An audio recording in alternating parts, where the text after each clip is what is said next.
Alright, in this video I'm going to show you some footage of taking my car to the track. We might look at some logs. I'm going to show you something cool you could do with your time slip. And it's probably going to be a bit shorter and maybe a little more nerdy than the previous videos, but hopefully you like it. And I know I had fun doing it, so hopefully you have as much fun watching. So if you've been liking the videos, hit like, hit subscribe. I'm going to try to do a little bit better job. I haven't uploaded as much stuff as I was hoping to. I've been trying to make a video a week sort of as a hobby, and kind of got busy and stopped. So I'm going to try to get back on the horse here. So anyway, I hope you liked the video, so enjoy.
Alright, so this is the log from my second run down the track.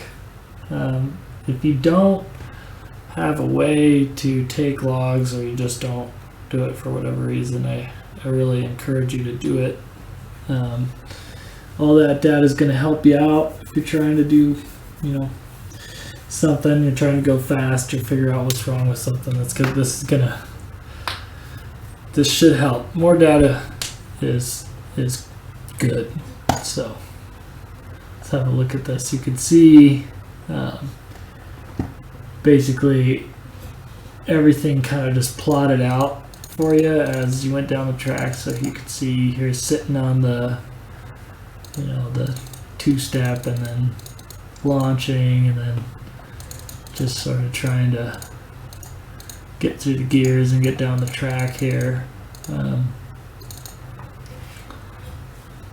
So one thing I wanted to look at was how well, is the intercooler and all that stuff working.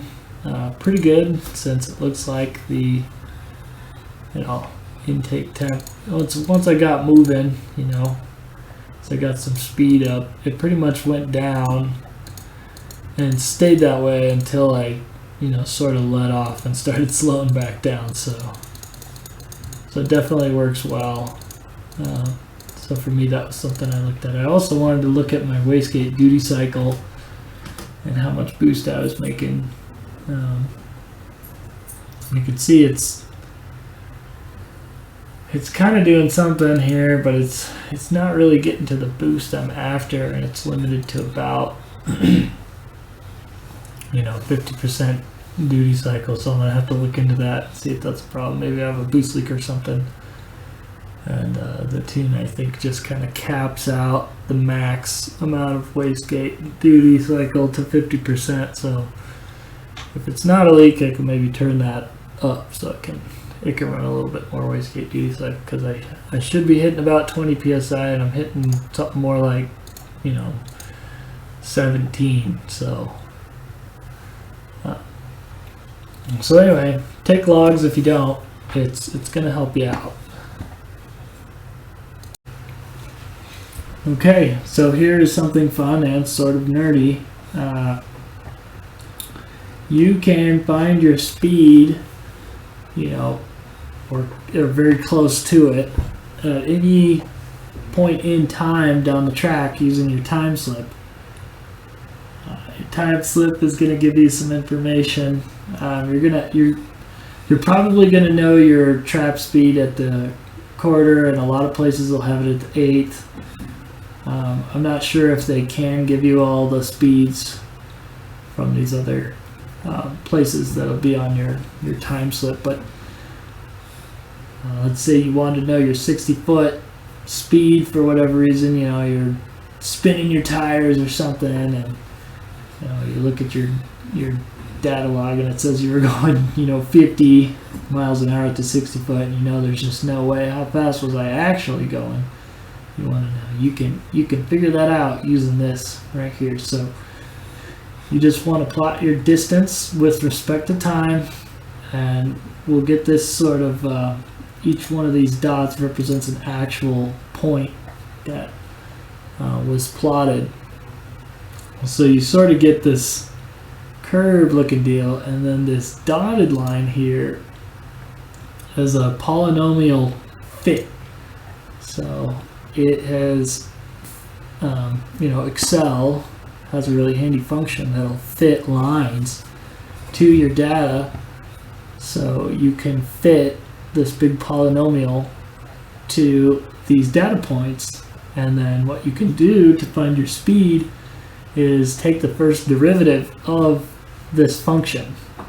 And if you take the first derivative of this function and evaluate it at a time, you will get your speed at that time. So that's how you could find the speed of your 60 foot, right? So for my brother, he did 2.397 60 foot. So we'll just go over to this. There's a nice derivative calculator tool that's online. It's called derivativecalculator.net of all things, and it works great. So you just plug in your function. It'll show it to you here, kind of in sort of the way you would write it on paper. It'll take the derivative for you, which if you don't know how to do it, don't be scared. Derivatives are, at least with the polynomial, derivatives are not super hard. So, but this is a really easy way to do it, and then evaluate. So we can evaluate at 2.397, it says. We get 41.2314 somethings, right? Well, that's feet per second because we plotted feet with respect to seconds. So we will convert that. So we know it's 41.23134. See if I can get the calculator on here so you can see what I'm doing. All right. So I got 41.2314 feet per second. We know there's 60 seconds in a minute, and we know there's 60 minutes in an hour, and then we know that that is the feet covered in an hour. So we just divide that by the feet in a mile. We get 28.1 miles per hour. So we can find the 60-foot speed, we could find the 1/8 mile speed, we could find the 330, we could find the 1,000-foot, we could find, really anywhere with pretty acceptable amount of error. I did this earlier at 14.722, which is what he ran in the quarter, and it was within 1 mile an hour of the time that was measured at the end of the track. So it's kind of a fun, goofy thing. Maybe, a lot of people that race all the time might not do this. They might just log it. But if you're ever curious, how on earth am I going to figure this out? You can use math for that. So kind of dorky, but I think it's great. I think it's fun. So anyway, so I hope you enjoyed that. It's a nice little tip. It's kind of fun. So I hope you enjoyed the video. I want to try to have more, like I said earlier. So thanks for watching. Bam!